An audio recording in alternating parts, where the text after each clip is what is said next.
Hi, my name is Julie Enzer, and I'm the professor for Gender Studies 333, also titled Gender Theory. I'd like to welcome you to the class. First of all, I'm very excited about our work together this semester. This brief video is going to go over our syllabus, the assignments for the course, briefly our course schedule, and I'll talk a little bit about our course text. I'm also going to talk a little bit about myself so you'll know a little bit about me in order for you to post an introductory video about you. First of all, I am here in my office. I'm based just outside of Tampa, Florida, in a small town called Dover. I work out of my home office here, which you can see a little bit behind me, some photos, stacks of papers hanging around, and my glasses are dark because it's so bright and sunny and beautiful today here in the Tampa, Florida area. In addition to teaching women's studies, I do writing and work as a feminist literary historian. I'm working on a book about the history of lesbian feminist publishing from 1969 until 2009.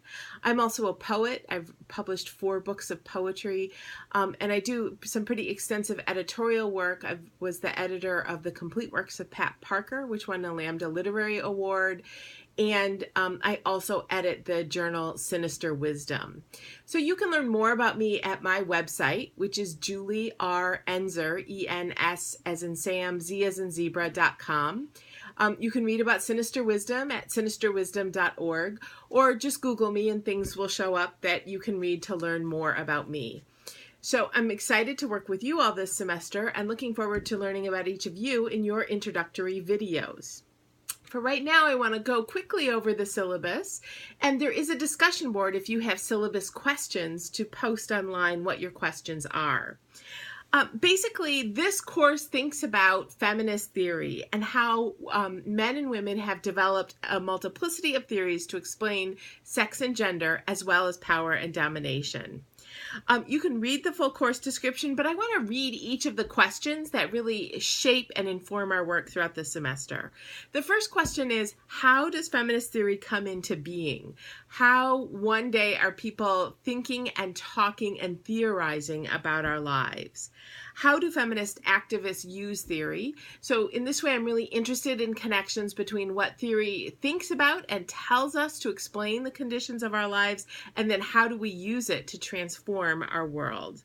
How does theory travel between and among feminist communities? And I think the text we're going to use really addresses this question in interesting ways.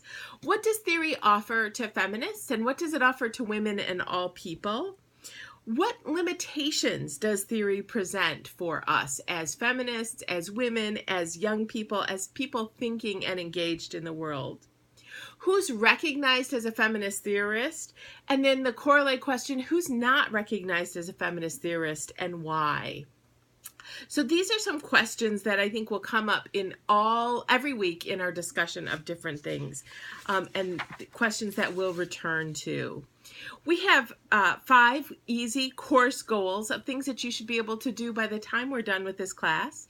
First, you should be able to elaborate key concepts in gender theory with particular attention to points of conflict and contestation within each concept, right? So I'm always interested in, where do we disagree? Where are people arguing or saying different things, and how do we think about that? You should second be able to understand many strands of feminist thought that contribute to contemporary feminist theory. Third, you should be able to articulate some key genealogies in genesis and distribution of feminist theory. Fourth, explain how theory informs and enables activism. And 5, be able to talk about some key conflicts within feminism and consider the theoretical works of these theoretical roots that lead to these conflicts existing. Now, there's 3 assignments in this course that's very basic. And one of the things I like to say at this point is the course requires you to read every week, to write every week, and to keep up with the activities every week. And if you do that, you will find A, that you learn and fulfill the course goals for your learning, and B, that you're able to complete this class in a satisfactory fashion.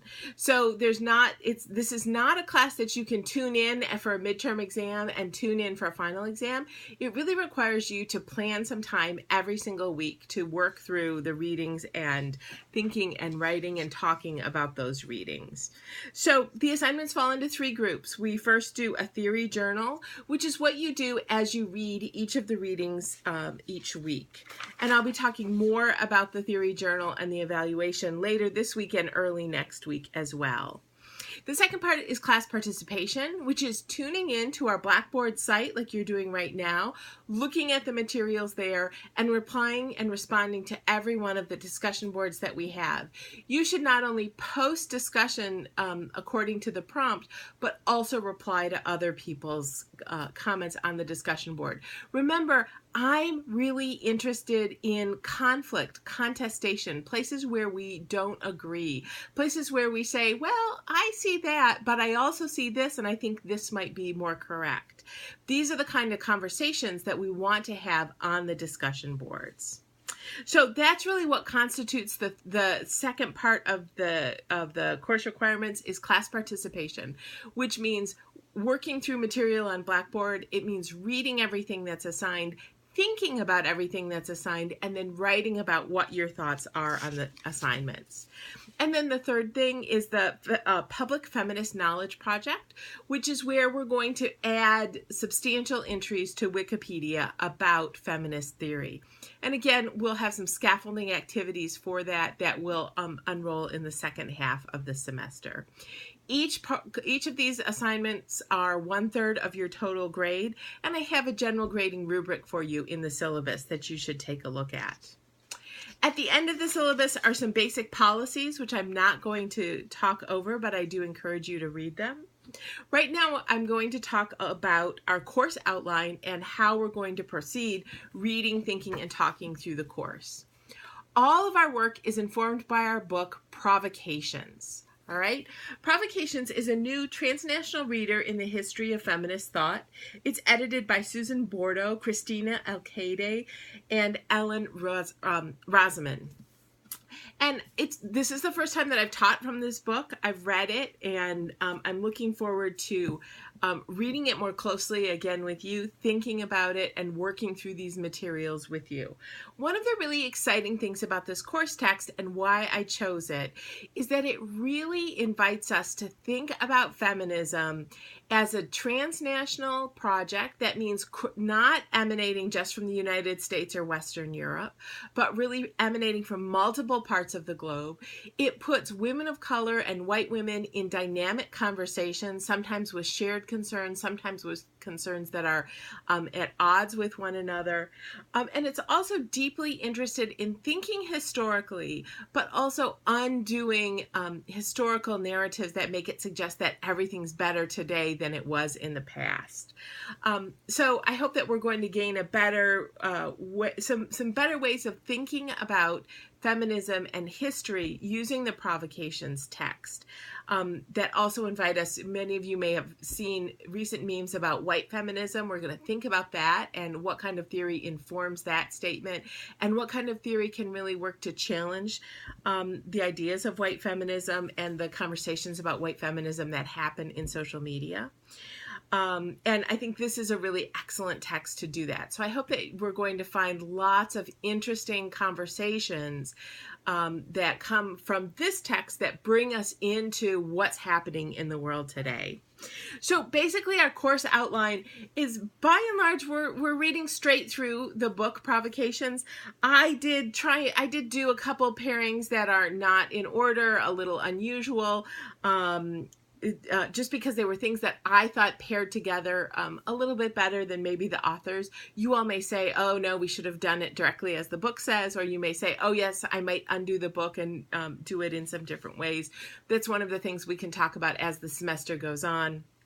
And I organized our work into the different units that are titled within this section. So there are 4 units that we have as a part of our work together, and you will see those reflected in Blackboard under the lessons section. So that's my introduction to the course. As I say, I think we're going to have a fantastic semester. thinking about feminist theory, learning about some history within feminist theory, thinking about what feminist theory has to say about things that are happening today, which is, of course, we're in a really vibrant, significant moment of people both engaging with feminist theory in different activities and also generating new kinds of theories that think about our lives. So I want to conclude by saying you may be asking yourself, what is theory? What is gender theory and what is it all about? That's a key question that we will think about through the course of the semester, but I'll posit one basic definition to get us started. I think of theory as what we think about thinking that makes meaning of our lives. So that's one definition of theory that can start us out as we go through the semester. For now, look at the other activities that are available to you on Blackboard. And also look for your next video on Tuesday, which will be me talking and thinking about part 1 in provocations in ways that we can build some conversation together. Again, thank you so much. Looking forward to a great semester together.